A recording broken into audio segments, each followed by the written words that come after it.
이른바 청와대 문고리 3인방 가운데 한 명인 정호성 전 비서관의 구속영장이 어젯밤 청구됐습니다.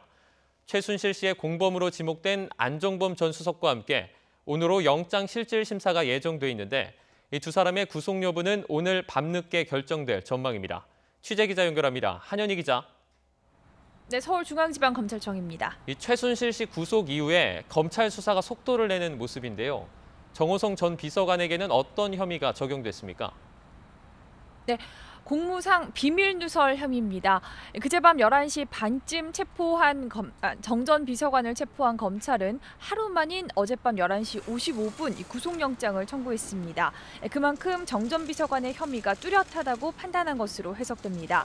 정 전 비서관은 박근혜 정부 출범 이후 최순실 씨에게 박 대통령의 연설문을 비롯해 외교와 안보, 경제 관련 대외비 문서를 건넨 혐의를 받고 있습니다.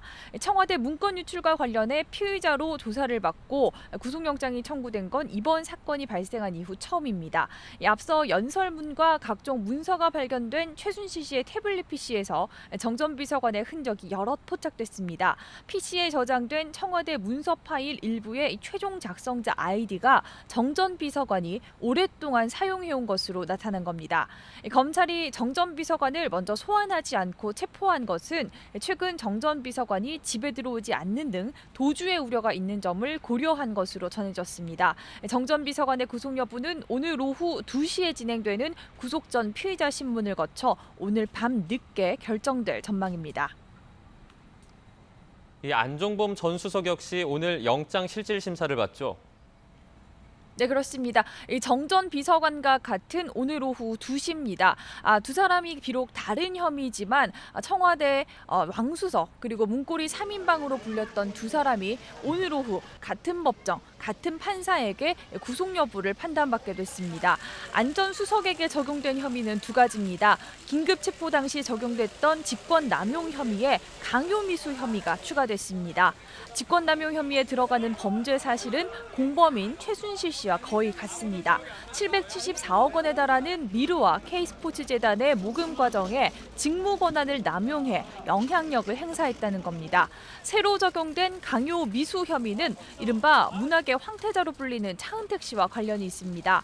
앞서 차은택 씨 측근들이 포스코 계열 광고회사 포레카를 인수한 한 중소 광고업체를 강탈하려 했다는 의혹이 제기됐는데요.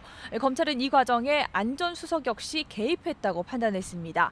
그러면서 검찰은 안 전 수석 혼자 강요를 한 것이 아니라 여러 명이 관여돼 있다고 밝히기도 했는데요. 이와 관련해서는 차 씨의 측근으로 알려진 송성각 전 한국콘텐츠진흥원장도 검찰 수사를 받고 있어 조만간 소환될 것으로 보입니다. 또 중국에 머무는 차 씨 역시 다음 주에 귀국할 전망이라 수사가 탄력을 받을 것으로 보입니다. 안 전 수석의 구속 여부 역시 법원의 실질 심사를 거쳐 오늘 밤 늦게 결정됩니다. 지금까지 서울중앙지방검찰청에서 YTN 한현입니다.